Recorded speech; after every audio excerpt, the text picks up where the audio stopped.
But when you start understand that the vessel has a lot of metal down below the water surface, below the water line, say, oh. He was a legend. He really was a legend of our Black Sea shipping company. Yeah. And have you read the manual of MacBook or Windows? Don't think so. Yeah, and I remember what the tug is, and I said, no, it's not so good, like opportunity to raise your career to the captain and become very rich guy. And I'm very proud of this, and I think that's all. You understand that it's missing, like moment, because they say, oh yeah, you're studying in academy, very good, you're very good, but forget about it. Forget and start from the beginning and listen to me, and I will teach you, and you will be very good seafarer. How is your seasickness? It was ridiculous. I really thought that I died a lot of times during one contract.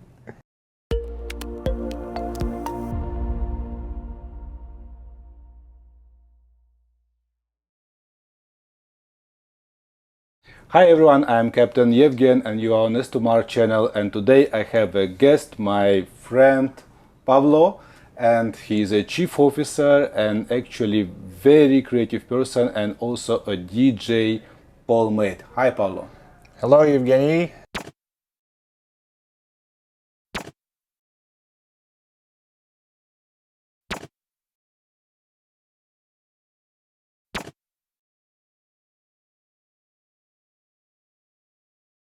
Very nice to meet you here, and I'm much appreciated that you invited me for this kind of interview. Honestly, it's my first time that I'm giving an interview to somebody, and it's a very nice experience. So let's start it. And I look forward a lot to hear from you, but first suggestion, I advise that we both a bit relax, because I also didn't take interview for quite a long time. So then we are going to talk about seamen and seaman life. So you are a seaman and you were born in Odessa. It's a sea port. So what is your story? Why have you decided to become a seaman? Yes, I was born in Odessa in 1991. So it was like crucial point of our country to become independent, and I already bought in an independent country in Ukraine. Of course, influence of somebody from elder age. Yeah, maybe they have some experience at sea or some experience in the life. Of course, influencing us as a personality, and my story began, I think, in 9th grade of school, when I was assigned like a security watch with our monument in park. Yes. Yeah, with the like continuous fire, or how it's called. Yeah. So the monument of unknown seamen. Unknown seamen, yes. It was coming from the Second World War, and when Odessa was occupied by Germans, and we continuously fighting with them. And of course, this monument is very special, and this continuous fire should be always like monitoring and secured by somebody. And of course, our municipality assigned the schoolmates, to be like a part of this monument, and a lot of schools and pupils has found this way, like some part of this story. And this was the first time when I wear the uniform, the seaman uniform. But basically it was not like a seaman, it was like academy uniform.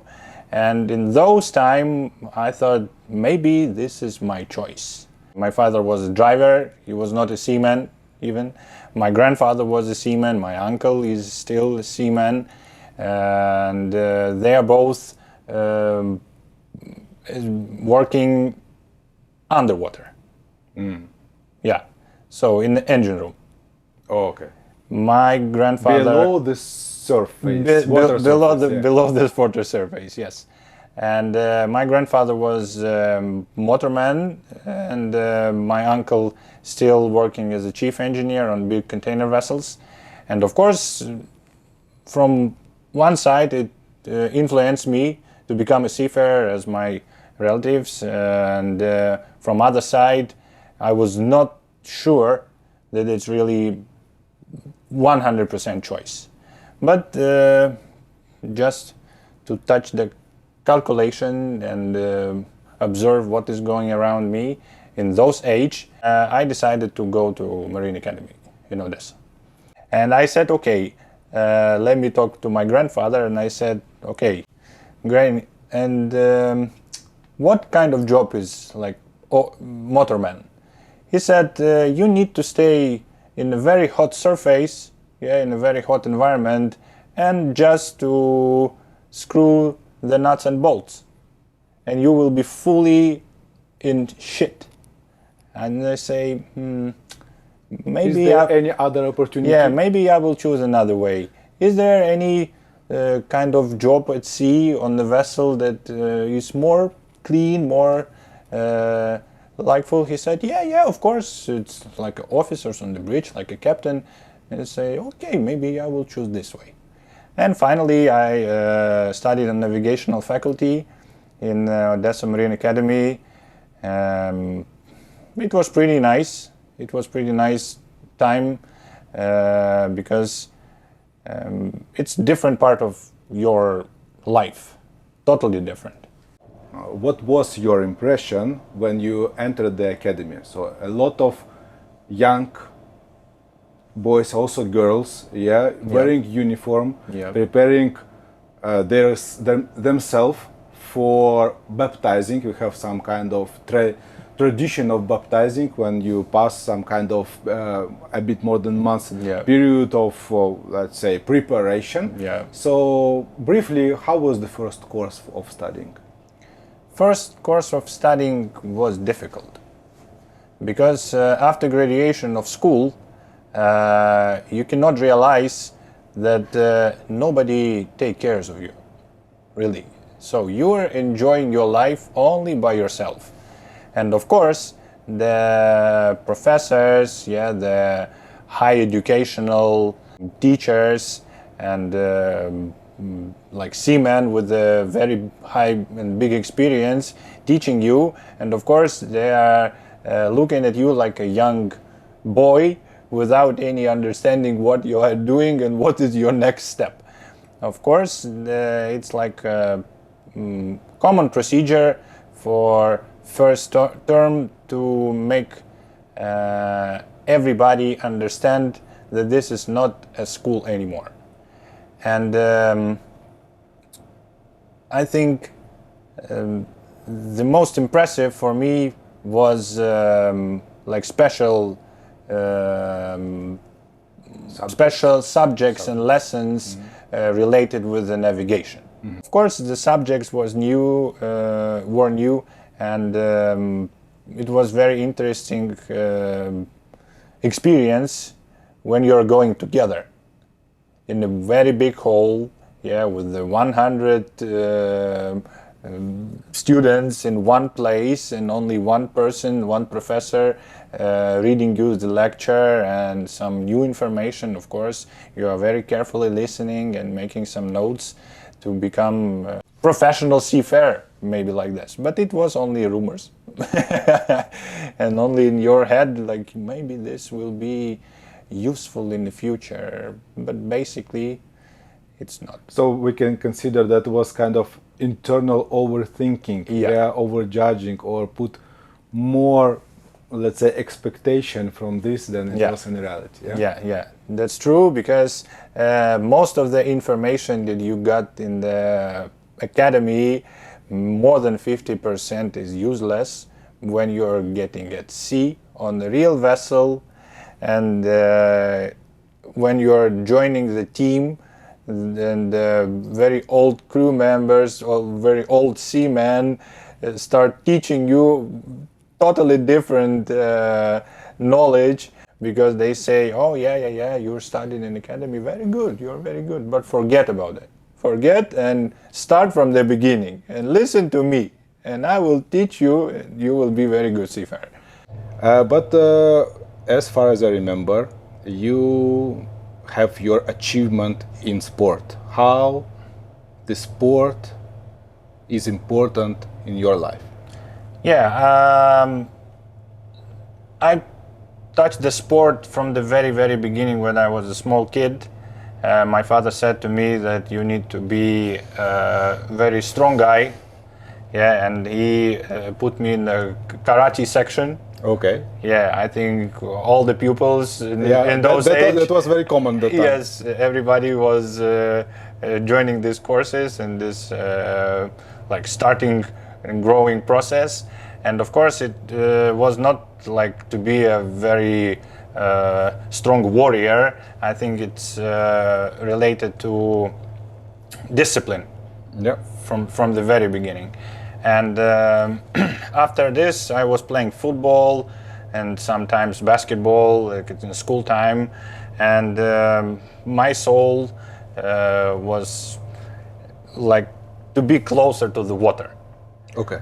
Yeah, and finally, my parents decided to go with me in the swimming pool, and they say, okay, if you want to swim, you can swim. How was difficult? Was the swimming pool quite close to the place you live or not? Because normally in Odessa we had one or two, which let's say Olympic strategy reserve, like 50-meter swimming pool. But it was always challenge. For example, when the part of the city where I was living, so I simply didn't have swimming pools in the vicinity. Yeah, it was pretty far from my house, but my father's friend actually he bought her van for her in the Netherlands, and he remembered, oh, I have one friend, and maybe I need to call her and ask she's still training the guys for swimming. And she said, yeah, please. And I was going to the bus station, and she just driving by and picked me up. Drop you, huh? Yes, just pick me up, and also we have small stops and picking another guys, and we're going directly to the pool. That was quite nicely arranged. So what did you achieve? In the school time, I was just swimming without any competitions, like a professional swimmer. And when I joined academy, I met a lot of my friends who also was swimming with me, and then go in another section of like swimming sport in the water polo. Oh. Yeah, and they said, oh, come with us to our training. Maybe we will reintroduce you to our trainer. Maybe you also can be a part of our team. I said, yeah, why not? It was the first term of academy. And I was very nervous because they were already like professional water polo players. And I just, maybe I need to train more. Maybe I will not meet the requirements. And they said, no, don't worry. We have a very good trainer. I said, okay. And he said, okay, how long are you swimming? I said, maybe for 6 or 7 years continuously. Okay, so jump in the swimming pool and swim 1.5 kilometers. I said, what? 1.5 kilometers? I said, yeah, what is the problem? I said, no, it's not a problem. And of course, it was a very big challenge for me. And he said, yeah, I was just trying to make you nervous and see your reaction. And I said, yeah, but it's not so common for me, because I was not swimming so far distances before. And I said, yeah, but you need to try more. You need to train more. You need to expand your limits. Yeah, and finally, I was joined Odessa National Maritime Academy team of water polo and spent 7 years like a player. Yeah, and we got a lot of wins throughout our region, between our universities in Odessa. Even we are going on the national tournament, and really was very good times.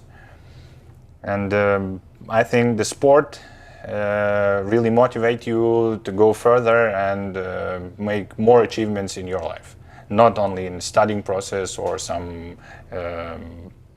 only thinking about the career like a professional seafarer, and you need to understand that the sport is more useful for your strengths inside and your brain inside, of course. What was your first seagoing experience? My first seagoing experience was on a bulk carrier. My first international port of joining was Incheon in Korea. Yeah, it was very terrible flight, because also it was the first flight in my life. And long. Yes, and very long. And I experienced 3 connections through different countries with different people, and it was very impressive, of course. And finally we joined and we sailed to Canada. Yeah, from Korea to Canada. It was like big. Through the Aleutians? Yes, through Aleutian Islands, and I think it was in March. Yeah, it was in March, and it was pretty cold. Yeah, absolutely. Yeah, because in the northern part of Pacific Ocean, it's pretty cold in this It would be time. also very foggy then. Yeah, foggy and a little bit roughly, because when we passed through this Tsugaru Strait between Japanese island, I was sick. Oh. Yeah, I first time realized that seafarer is getting You have sickness. seasickness. Yeah, and of course it was like a first, how to say, first impression. Everything is interesting. Yes, first impression is interesting, but after you're getting 3 days continuously sick and with the you're looking in the mirror and you're looking on the green face, it's not so interesting anymore. Yeah, but finally your body, your Getting used. yes, getting used to, and of course you start eating slowly. Of course I was taking pills because it was really terrible. And finally we joined Canada. It was first port of call Vancouver in Canada, and I was really excited because all the views, the mountains, and it was like Olympic Games there. Oh yeah, it was 2010. 2010, yeah. And I've been 2009 in Vancouver where preparations of Olympic Games. Yeah, but I've been in 2011. Okay. But of course, a lot of people remember this Olympic Games and showing there. You see, this mountain was prepared for a long time for this Olympic Games, and I say, yeah, wow, it's very cool.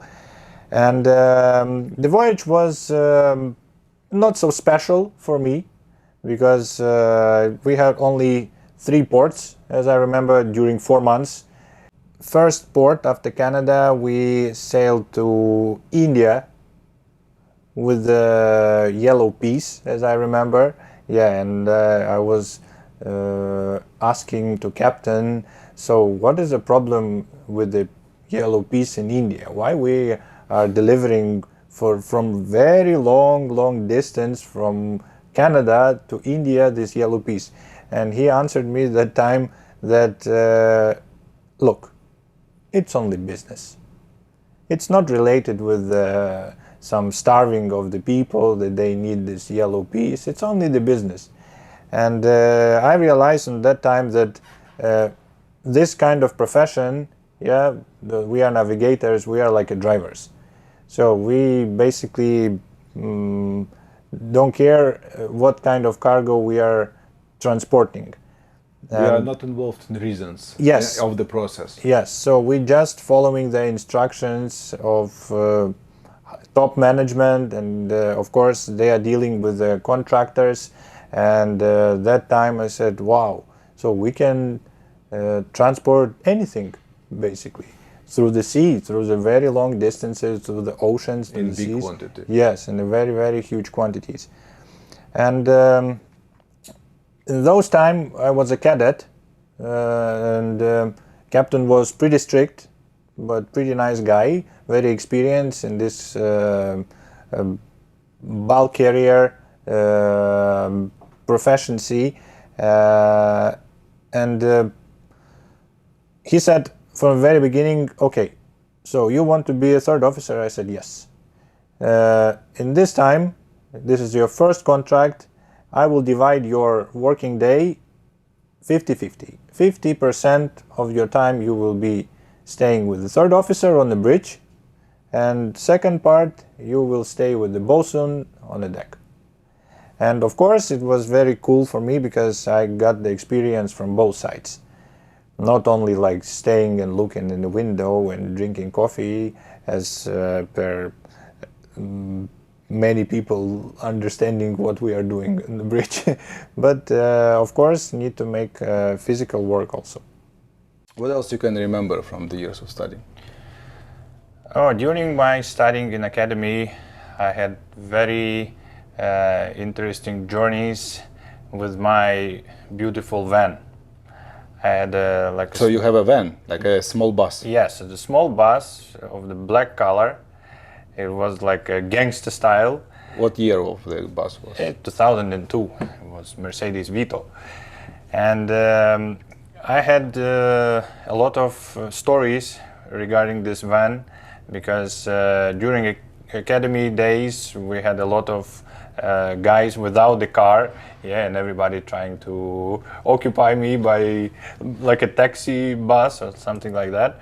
And of course it was a lot of space to have some rest between the pairs and between study. And of course related to my night job, it was also very useful because when I was working as an art manager of a club, I was meeting the famous artists from airport to and transferring them to the hotel and so managing transportation service. Yes, and managing this one, and I met more than 30 famous DJs as well, and really it was very excited for me because it's like you're touching the superstars maybe. Yeah. Like that. So like close approach, yeah, let's say to the, you wouldn't have this opportunity if you would not have this bus. Yeah, exactly. And I'm very proud of this, and I think that's all. The car was kind of legendary car, yeah. So Yeah.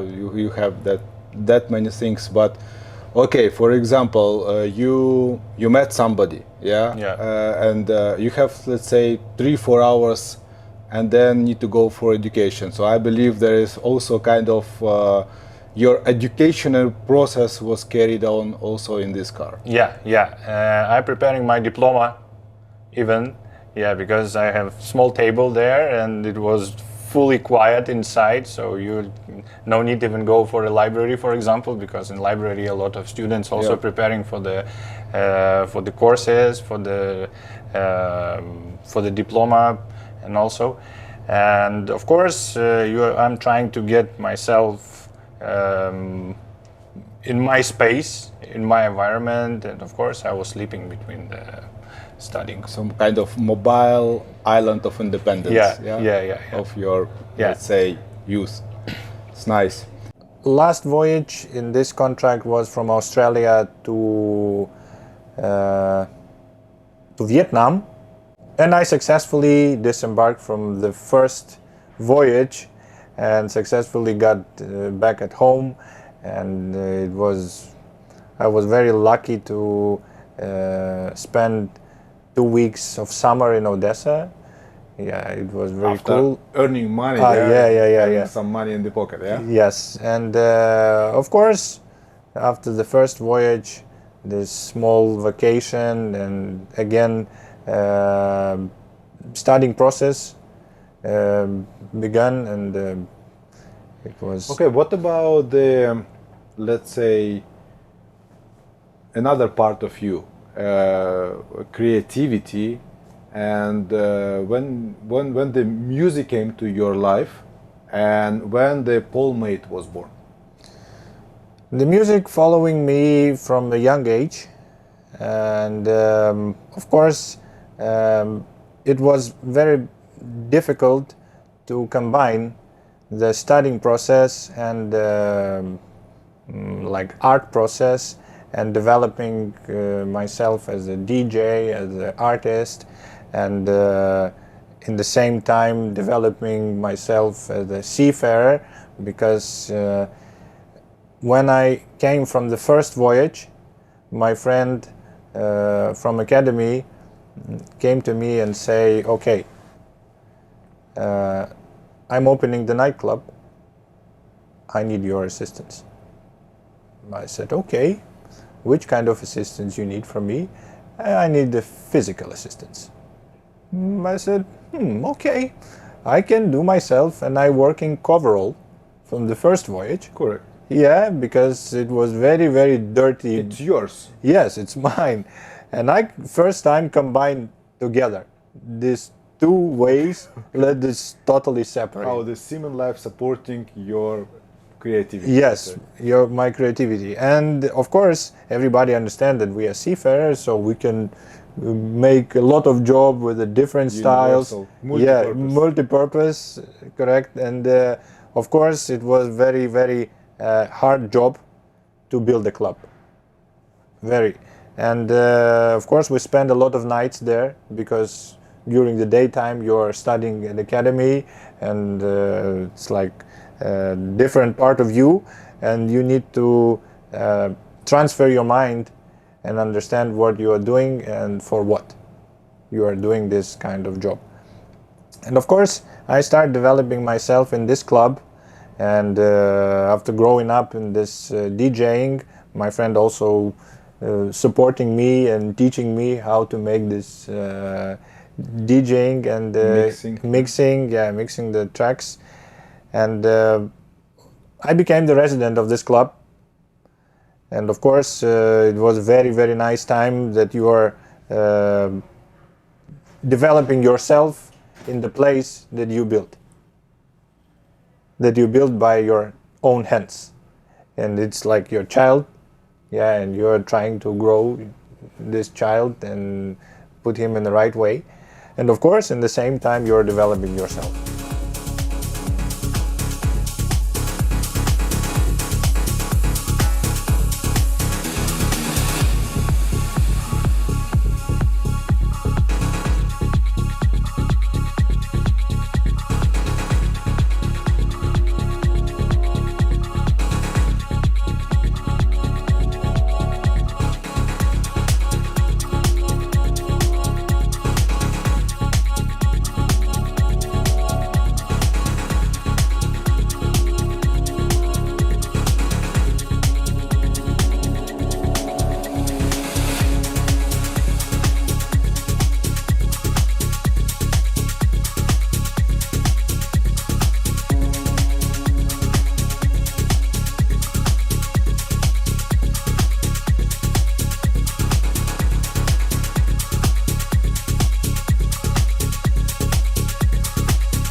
It's a fact that you don't know what it's all about.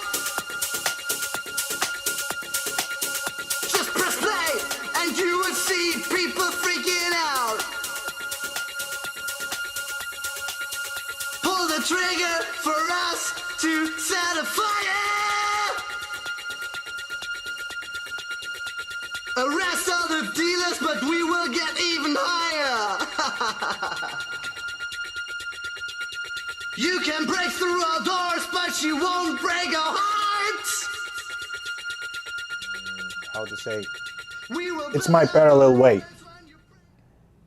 it's like another part of myself. That's what I said. Yes, and of course, if you're started, you need to follow it. And how Or- did you manage to combine sea career?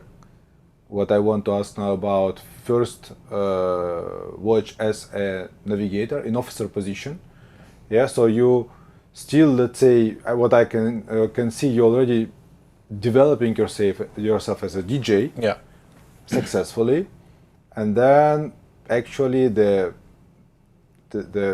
reason and the purpose of all the studying, again, to make this step from rating to officer in the matter of fact, and in the end of to earn more money and probably to support another part of you. How did you combine it, and how was the voyage itself? my first voyage was in 2014 as the third officer, and on the bulk carrier. Still. Yeah, I'm following this career in the same company, and on the same voyage, I got an opportunity to play in a club Where? in Poland. So you stay in? Yes, we stayed in a dry dock in Gdańsk, and it was summer, and we stayed there around 1 month. Whoa. Yeah, it was a long journey, and of course we had a free access to the city, so just finish your job and finish your to watch. Yeah, and you're free to go. And I started contacting with the persons in the Facebook those time, and got the feedback, and they said, yeah, please come and we can discuss some communication, we can make a good relationship with you because you're from Ukraine. Yeah, it's our neighbors, so we are supporting Ukrainian DJs. Okay, that's cool. And I was playing for free, of course, because it was not kind of prepared in advance. Okay. They just put me in the lineup without mentioning, just to play, And I said, yeah, for me it's very good, even to play like a guest, And of course, it's also starting of my international career, and I said, okay, this is really cool. And I think in those time, I decided to make myself as a professional DJ, not like a hobby anymore. Because when you're overstep this barrier, you have only two choices: to follow it or to stop it forever. Yeah, because first of all, it takes a lot of time. Yes. You cannot hold it anymore as a hobby. If you're not coming into professional and to get something a part of the pleasure, so then it will not live for long. Yes. So you need to come to professional side of it. And from another side, what I think, have this international experience, you probably could see more opportunities. You can see how you actually can just having yourself, and that is, of course, equipment is important, but generally it is enough. You have probably set, which with you already have now laptops and everything, tools with you, and then you actually ready right here, right now. Yeah. But still, a part of this, you were continue to develop yourself as a marine professional, and I would like to know what challenges did you face during the first contracts as an officer. First contracts, not maybe exactly the first, but because ratings, they think that officer not much doing physically, they don't understand the responsibility and what they need to do from the management side. So what were, let's say, what for you were not prepared, let's say this way? I think the most important is responsibility. That you're working as a cadet, you have no responsibility for anything when you're working as a cadet, because you have an officer that he will tell you what to do. Yes, and you don't need to think about it. You just got the instruction and following this instruction and finish story. And of course, when you're getting another role, it's different, because only you're responsible for your own choice and for your own actions. And when you start to, let's say, give responsibility to another, it's not a good way.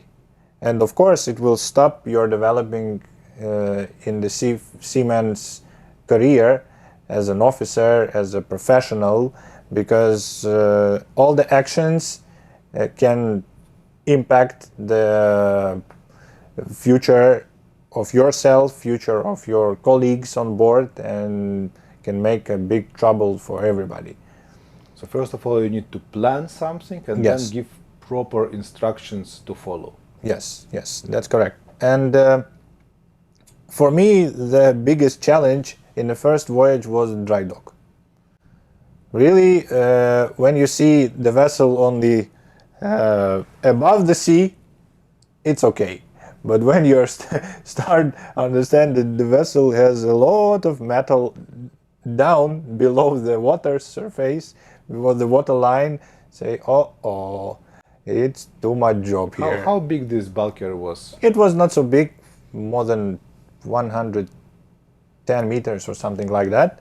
It was in 3 cargo holds with the 2 cranes, and we experienced the total dismantle of 1 crane because it was Chinese built, Okay. and it was cracked from the very beginning. And we started some cargo operations, and it was like overloaded, and it was visible crack that we postponed the job immediately to not to damage anything or to not even break this crane in totally. So Did you feel this kind of importance of your watch in regard of fire and safety round? Did you realize how important actually to make these fire safety rounds in the dry dock? yes, in dry dock is very important because a lot of welding job had been carried out by the port, like welding teams. Yeah, and of course we made an agreement and we made a planning with the port authorities that every time continuously will be the fire watch during this welding operations. And when you're dismantling the full crane, of course it's very, very huge job. Yeah, and it's very risky to not damage the vessel at all and to not make accidents and incidents in the vessel. And of course we made continuous fire watch, and sometimes we stopped the job because of this fire can spread to another part of the ship, and of course it was very, very dangerous, and we stopped the job totally. Did you have situation when you are coming to exam and you're absolutely sure you have no clue what it's gonna be about and you're absolutely not prepared? It's kind of shame situation, quite stress, and how and to where did it lead? I had one situation when it was Monday, and we Monday normally after the weekend. Yeah, And the weekend is full of events. You're fully right. And I had only one day for the rest, yeah, like on Sunday evening, that you need to prepare yourself for the educational week from Monday from 8 o'clock in the morning. And on Monday, usually we made a staff party. Okay, Stuff. of course. Yeah, because like people enjoying their weekend on the club, and we are. You're working for them. Yes, and yes. then you. Yeah, we are working for ourselves. Yeah, that's for yourself, for myself, of course.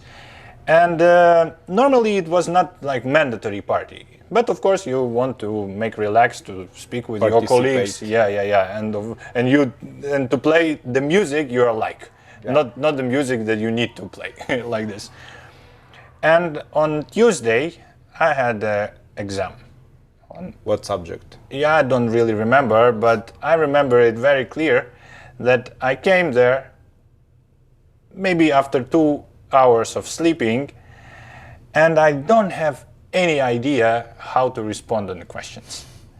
And finally I was lucky. I opened this ticket, with the questions, and the questions were pretty simple.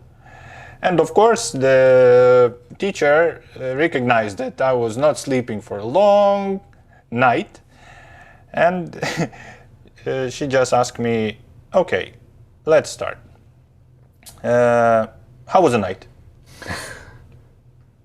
I said, "Which night?" I said, "Last night. I saw you are really tired. Maybe you prepared for my lesson." I said, "Honestly, no." And I said the truth, because that I was working in a club, like a DJ, like this. She said, "Okay, and what we will do with our lesson, with our exam? What I need to ask you that you will respond to me?" I said, "You can just ask me any question that you want." And she asked 2 questions, as remember, not even in this ticket, and I answered like my point of view, not even from the book.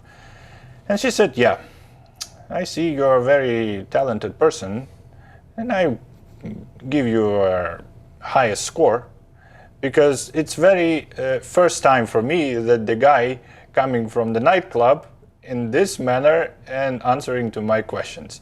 I said, "Okay, thank you, but next week I will ask the questions from my lesson, and you need to be ready, and I will not let you go until you pass my examination on the highest score." And of course I said, "Okay, thank you, and I will go for learning." So that and was, full week I was learning her it was subject. a deal. Actually, you closed the subject, yes. but it was A personal. personal deal. Yeah, and I think it was on the juridical. Okay. Yes, on the juridical faculty. Okay. Yeah, because basically you need to speak. Legacy. Yeah. Basically, you need to understand how to introduce, how to implement this knowledge, from the law, to the people who are listening to you. I think this is the most important. And I think in this part we need to finally to kill everyone with the fact that you have 2 educations. Yeah. That's why it was on the let's say legacy. Maritime legacy education. So you have second education. Yeah. So why have you decided to go to the second education? Basically, I like the truth, and I like the law. Justice. Because it's a way of how to manage the people relationship. Because if it was no justice in this world, will be the chaos, and I think it will be big disaster throughout all the industries. And the maritime law, it's very interesting. I was studying it on a navigational faculty, but it was very short and on common basis. Just familiarization. Yeah, just to know what is it, and only extractions from some national documents and legislation. And really I enjoyed it, because the way how to implement this kind of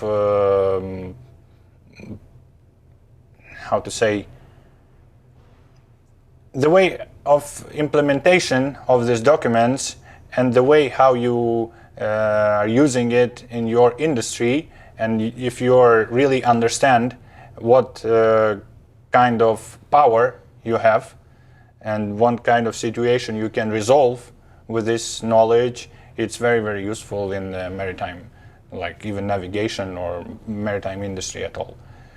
Yeah, to be fair, because I also have second education. We need to tell everyone that it's not the fact that because you have second education, you can implement this. Yeah. And we are not going to court being navigators. Yeah. But we now have a habit, if we are doing something or we are talking about something, we we are based on something. We're based on convention. Yeah, we need to say to refer to convention. Yeah, because it's written there. Yeah. Once you have it's during the inspection. Okay, we want this. So why do you want this? It is a requirement. What kind of requirement? Because according to the requirement, it's in this and this. That's, I think it's really powerful tool. First voyages as an officer. Are you still the youngest in the crew list? I think no. I've been the youngest in crew list when I became a chief officer still. Oh. So I had a crew who were really, I mean, at least 2 years, 1-2 years, and then really like my parents, of age, something like this. So when you are a young officer and you have under, not maybe your responsibility, but during the colleagues during the watch, but you still need to give proper instruction, to motivate properly, to think, to do things the way you want them to do. Is it challenging or not? It's very challenging process because especially with Ukrainians, with our nationality, with our mentality, and you realize that this person's like a father to you, even a grandfather, and you are a young officer instructing them how to do the job they did many years for 20 or 30 years continuously. And of course it's very from one side is very funny that they are looking at you and say, please do not tell me how to do it. And of course you are trying to explain that I'm not telling how to do it, I'm telling what need to do and what need to be done to avoid any other questions from the top management. And of course, captain saying, so, did you instruct the bosun how to do it? He said, yes, of course. Of course, I instructed him. And what he said, yeah, he will do it on this way. And of course, he do it on his own way, how he did before for many years. Yeah, it's very challenging when you're trying to do this. What about the navigational watches? Was that difficult to have, let's say second officer, it's nighttime. You are normally has a lookout only. Yeah. The rest of the crew, they sleep. They fully trust the person on watch. Yeah. And of course you have ability to call the captain anytime. Yeah. How was that feeling? And did you meet some kind of critical situation when you think, fuck, I don't want this to disturb anymore. No, I don't want this situation anymore. Like the situation might develop smoothly and then suddenly in the end every fatal. Error. It was in China Sea most of the time, because really when you're looking at the radar and the radar fully light with the small fishing boats, and they don't care how big your vessel is, and of course they start crossing your way, crossing your heading, and you need to take immediate action to avoid some collision or avoid even this huge net. To get this net on the propeller and so on. And of course, when some critical situation, I called the captain. But as I remember, maybe twice per my life. First time it was in China Sea, and the second time it was near Rotterdam. In the traffic separation scheme, it was one car carrier, and he was not gave the way to us, and it was like a shallow water from the right side, and it was developing very quickly. It was around 3 o'clock in morning time. Of course, it was like very strong sleeping of the captain, but he was prepared, because like in a few hours it will be a wake-up call for the pilot and for further procedure to the channel and everything. And of course I call him, he say, oh, we're already there. I said, no, captain, please come on the bridge very, very quickly. I said, oh, okay, I'm coming.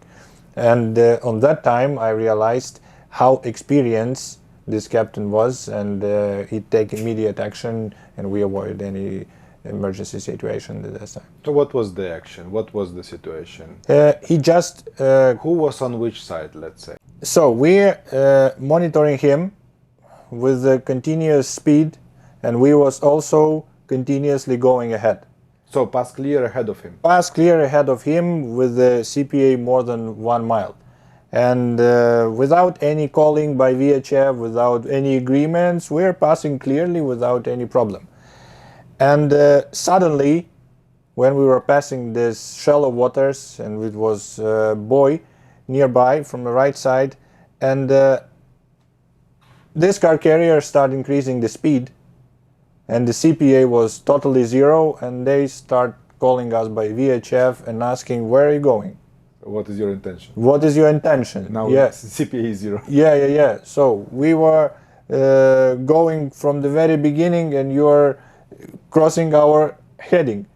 And I said, okay, so we need to turn on the starboard to pass your aft. So please also turn a little bit to starboard to give us You need more. to turn to starboard, Yes. yeah, to give them away. Yeah, because we have a shallow water from our starboard side. Give us some more. And I said, yeah, okay. And of course, they didn't change the heading, and we start moving slowly to this shallow water.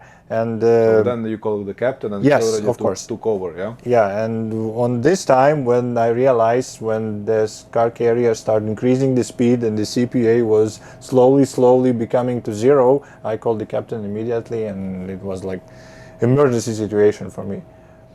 Yeah, the traffic is traffic, yeah? Yeah.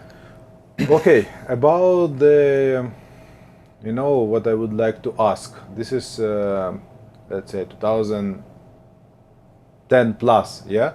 This is the time where people consider it as next step of their seagoing career in offshore. Did it affect you? Did you ever think to jump to offshore and so on? I had a classmate that offering us to join offshore with him, because his father was working in offshore as a captain, and they said, guys, it's a really nice industry, and it's totally different with your understanding what the seamanship is. And we said, wow, what is offshore? They said, this is like a small boat that just navigating in the small areas near oil platforms in North Sea, in some Singapore, in some other places where the oil and gas fields exist. And we say, these small boats, what is a small boats? He said, this is like a tugs. Tugs. Yeah, and we said, tugs? What the kind of this tug? What is it advantage? Yeah, because we are living big vessels. Yeah, we are living in Odessa. My first practice was on the tug in Odessa port. Yeah, when I was like a first term student, we have a port practice inside my own city. And I remember what the tug is, and I said, no, it's not so good like opportunity to raise your career to the captain and become very rich guy. He said, no, it's different tug. I said, oh, okay, so just give up.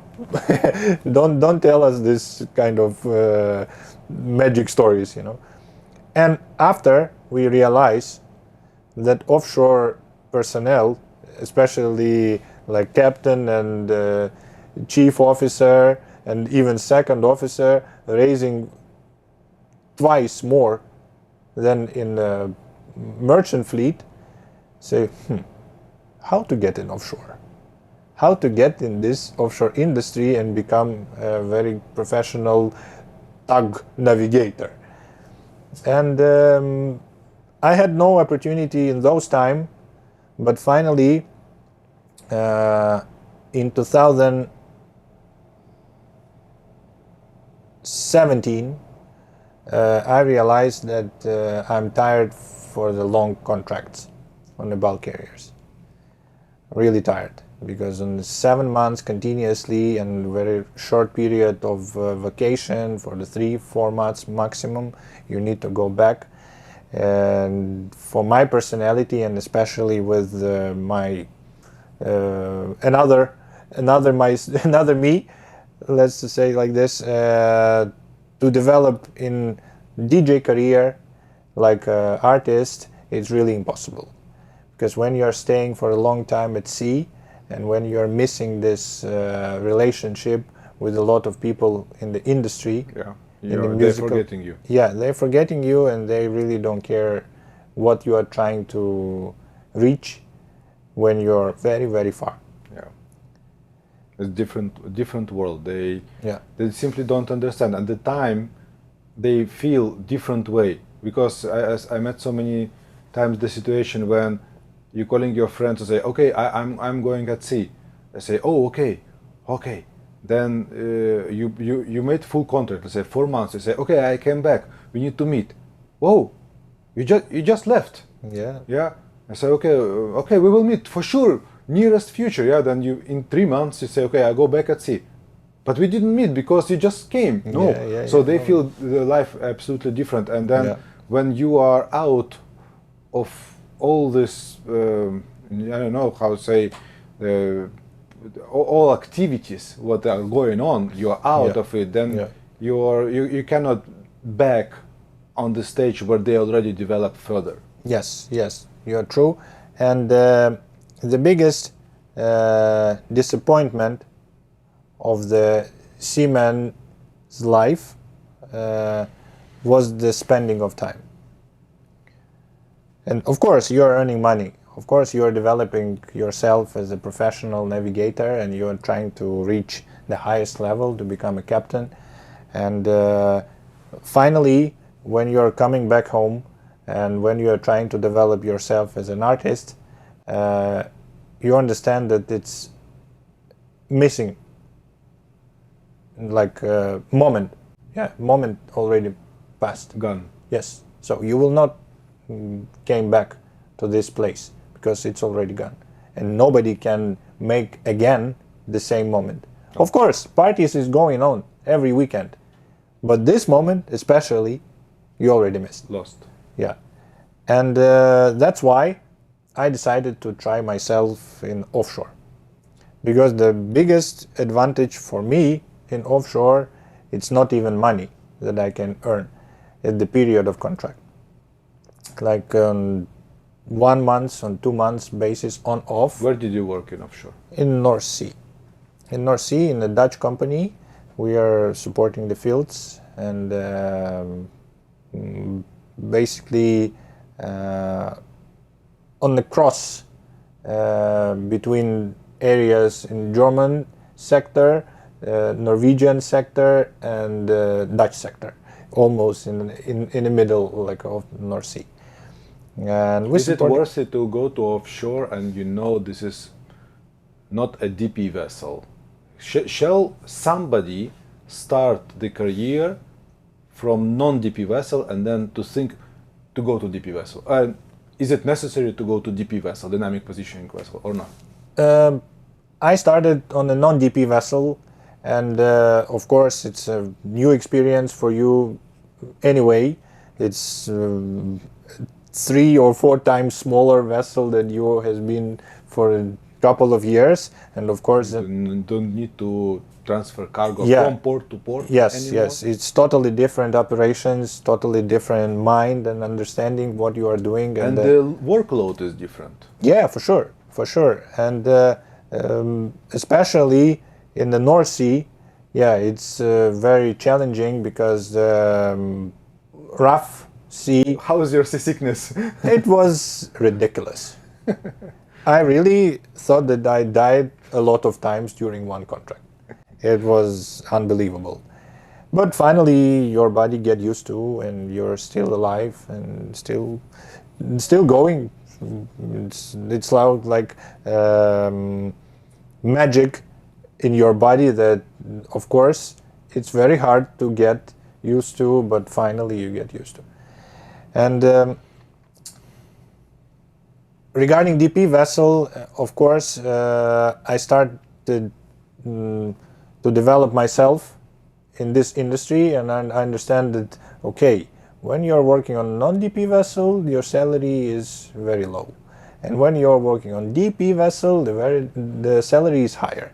So maybe you need to develop in this way. Can we come to conclusion that this competence or certification, generally dynamic positioning is just equipment? Yeah, if some years ago, when the GMDSS equipment was also implemented, the navigators were forced to learn this equipment. So dynamic positioning considered very specific, and the companies are ready to pay more for this equipment. If it's really that difficult and the load of knowledge of this equipment that worthy, how do you think? I think dynamic positioning equipment is established to get easier our job. Yeah, and of course, when you start educational process and start studying this dynamic positioning system, how that works, how it works, how to control the vessel with the help of this system is totally different. And in my opinion, the certification, of course, it's very, very important.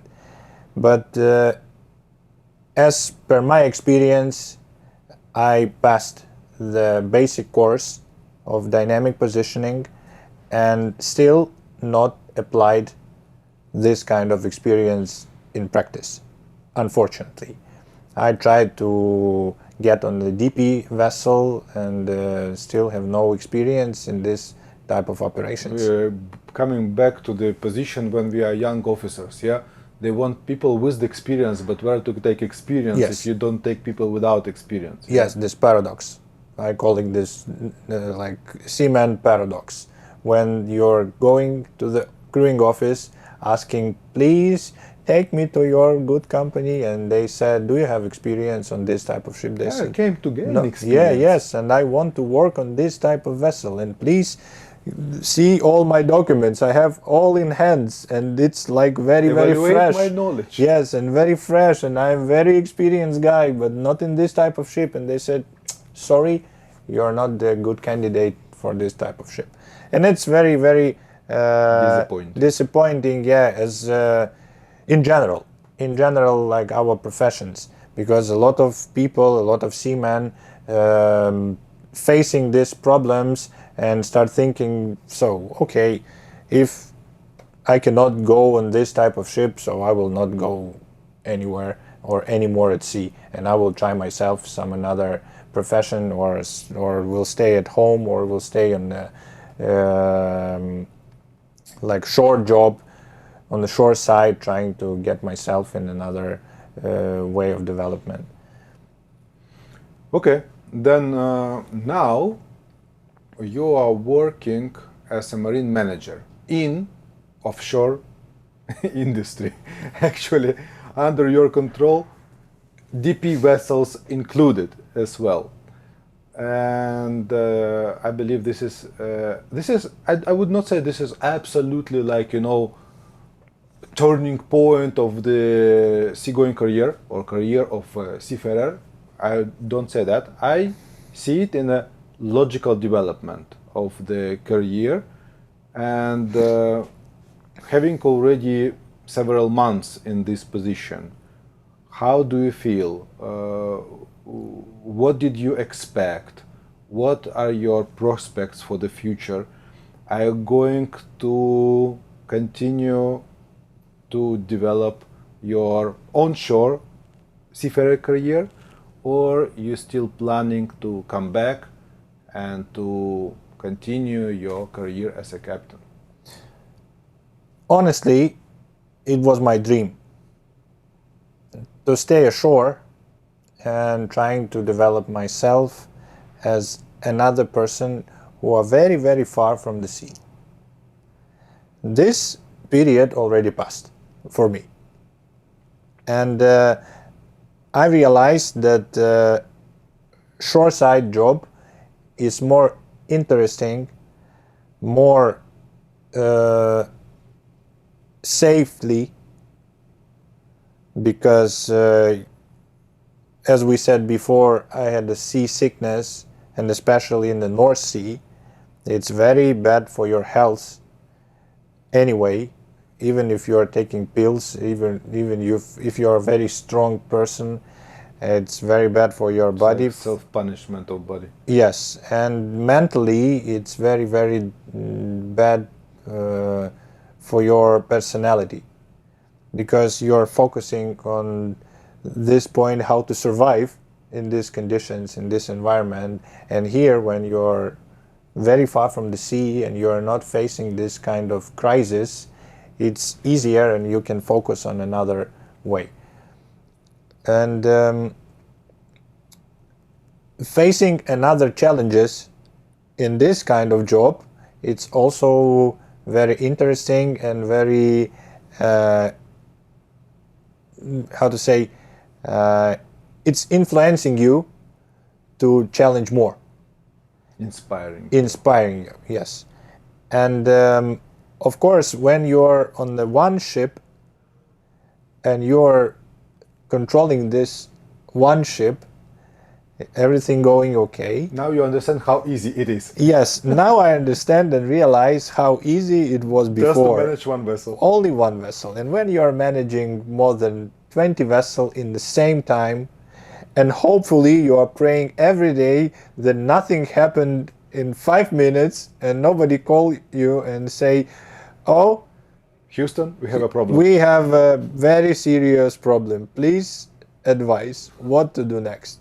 And of course, it's very, very challenging, and how to say, it's another way of view to seamanship career, because you're like on the one side, when you're looking in the front of your window and taking the cup of coffee and thinking, okay, this teacher at school always arguing me that I'm looking in the window, and in the future I will not earn the money in this way, but I'm earning the money. So who is true now?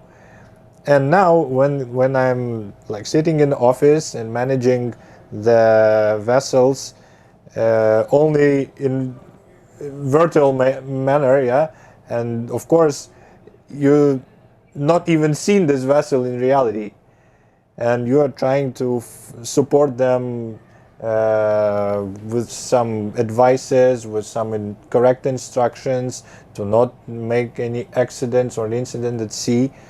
It's very good. It's another experience, and I like it more than I was at sea.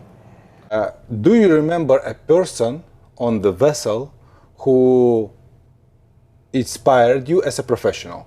I remember everybody who inspired me. I maybe not that much remember people who actually dumped me, but then who inspired me. They were professionals. Say, okay, I want to be like him, or I want to take this part of his attitude or behavior also to me, because I believe this is useful. When I will be a leader, I want also to relate to the, let's say, somebody who is under my command the same way.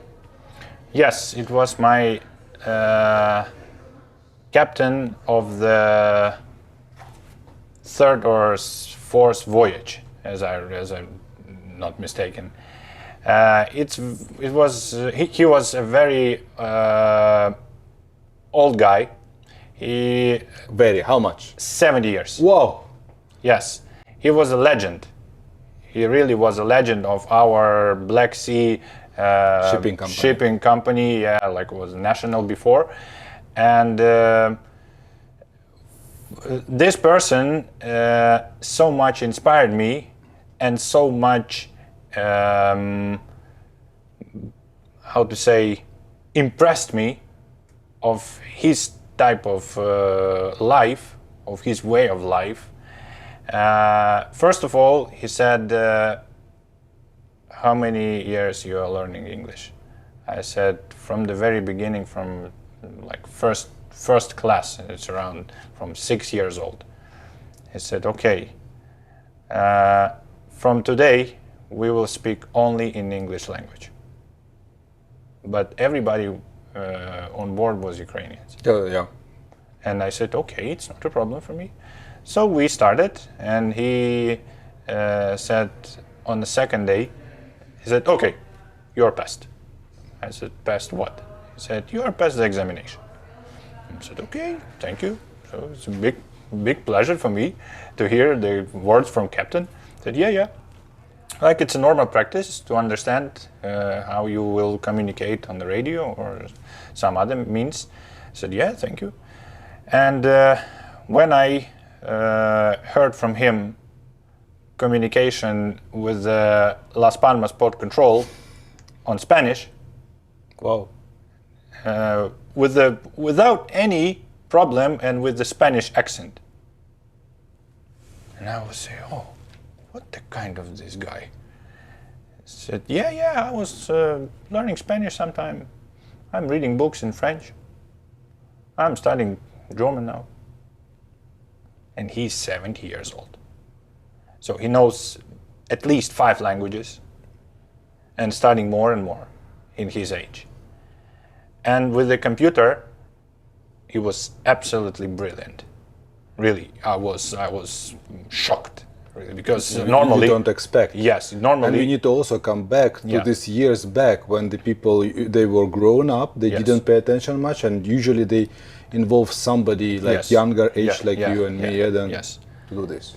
And of course, he said, yeah, you will do this one, this job, you will send some reports or something, but it's not because I don't want or I don't know how to do this. It's only for your future experience.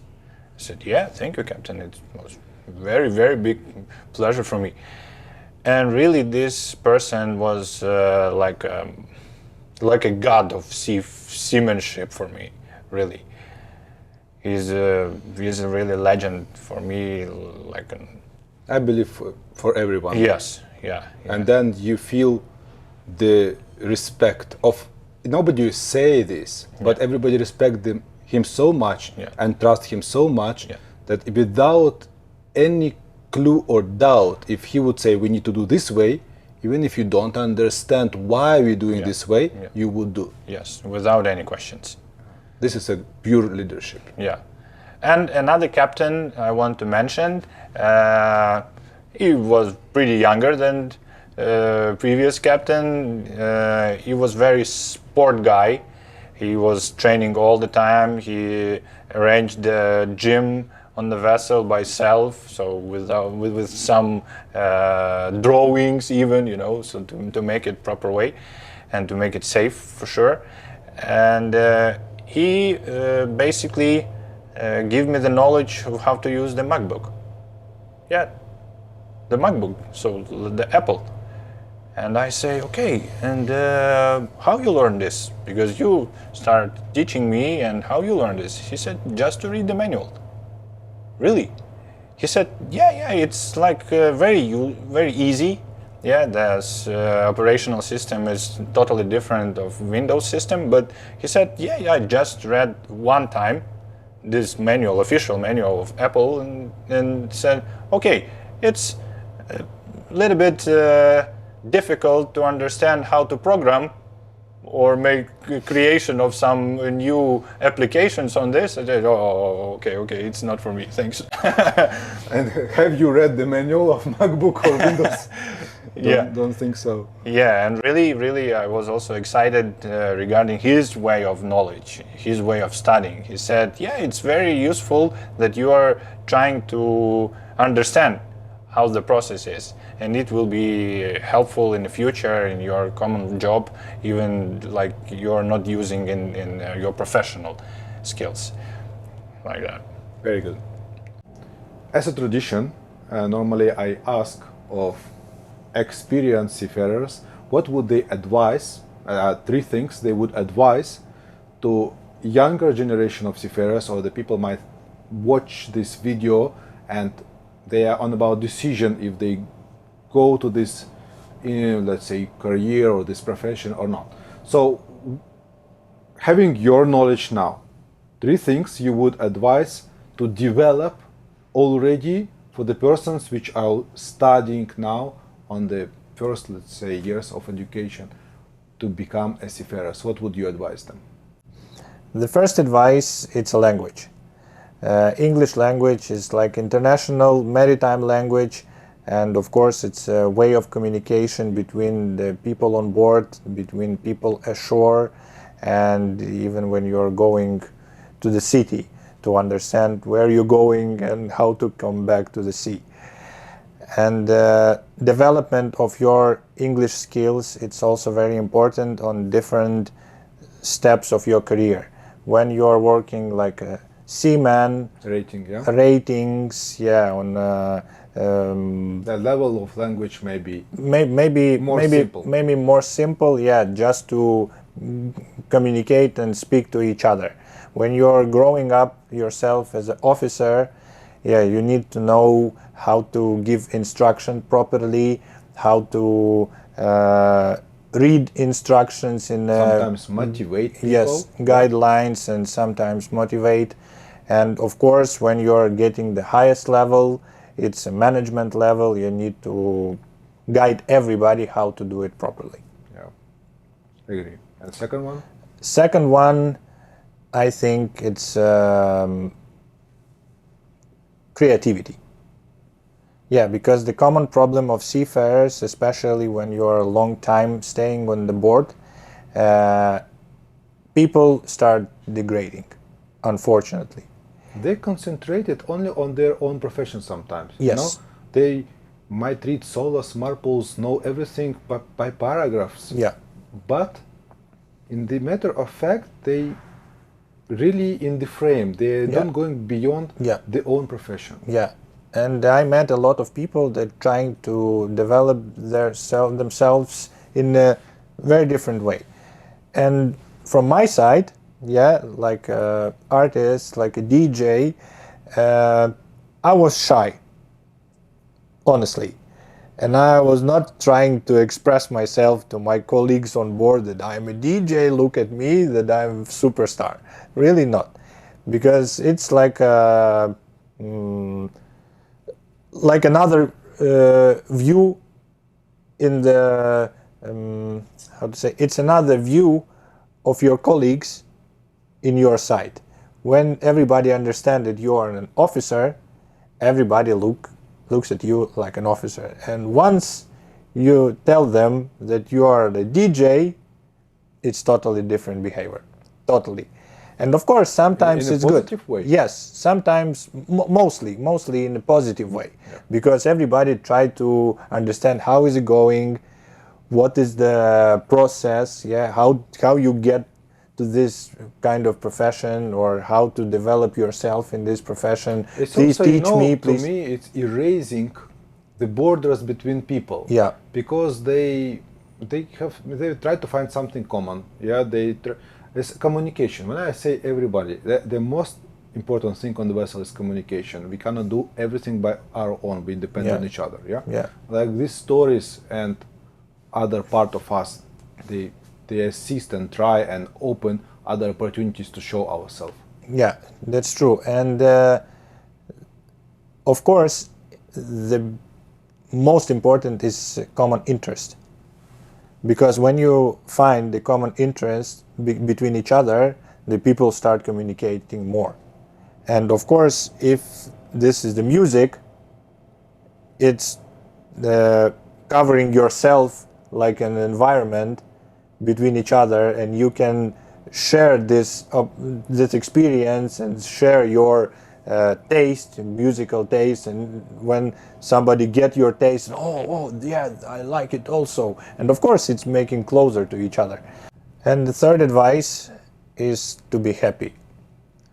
Because the profession of seafarer, in most cases, bring people and bring young generation to unhappiness, because they are trying to earn the money, but this way is... So they're concentrated on earning money, and they consider their job yeah, as only for this side of money income. Yes. Yeah.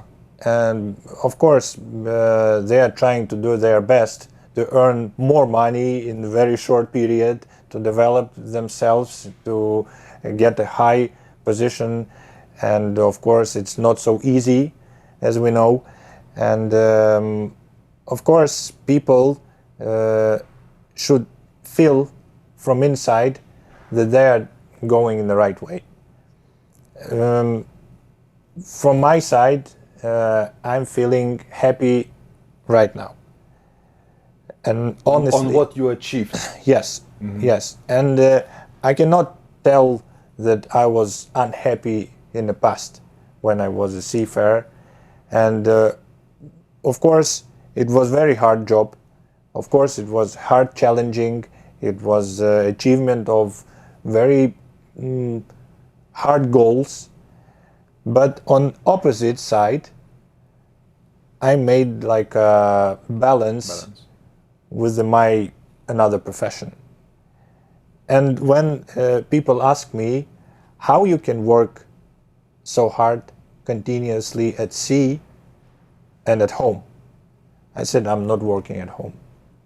I'm relaxing. And they said, how you get relaxed when you're not sleeping for the 2 or 3 days continuously? And I said, it's my choice only. And of course, I advise to people get the right choices and not to concentrate only on earning money or strict your mentality only on one profession. And I agree with you. I agree that happiness is not something you can achieve. Yeah. So the happiness is not an achievement itself. yes, It's not a moment of the achievement. Happiness is the condition, and only the way of your thinking can bring you to happiness. Of course, the achievement, like I bought a car. Yeah, I bought a car, a new car. You dream about it. So you cannot be happy until the next until years you get at least. yes, Yeah, for sure. So, but if you remember how you wanted this car and that you have again bring you to this feeling. Yeah. So that's what I want to also maybe underline a bit. Maybe I hope I understood correct. Yes. Anyway, so close to the end of the interview. Yeah. First of all, I would like to give you as a present this book. Oh, thank you. And I hope this book about dynamic positioning called DP Concept will Thank you so much. actually useful for you, and you will achieve you. the certificate you want. And I honestly and with open soul wish you to do so. Thank you. And few questions from my side. Just bring it on the table and a bit relaxed, because the question will be tricky. Ooh, Yeah. I like it. Yeah. What is cumulonimbus? Cumulonimbus. It's a very good question, Evgeny, because first time we met in the classroom when you were my teacher, exactly on the meteorology. So And- what is cumulonimbus? And cumulonimbus, it's a type of cloud that is Thank very... God you didn't say this is a spell from the Harry Potter. No. I exactly know this one because this type of clouds are really impressive, especially when you are passing through them in the oceans, in the equator, or I remember these clouds even in the Baltic Sea. It was so low when you're even trying to touch them. Okay, in generally saying, we are saying there's a vertical development of clouds. Yeah. They're considered quite big, Yeah. so you think they're quite low. Yeah. And they're commonly known as a thunderstorm Yeah, cloud, thunderstorm where the cloud. lightning Yeah. and thunders can be. Yeah, So, and usually it's coming with a low depression, and it's a very good point that need to wear the life jacket, basically. okay, thank you for this interview. Thank you so It's much very interesting for and invitation. I really hope we can repeat it in few years, and then can share some more achievement and development. Thank you so much.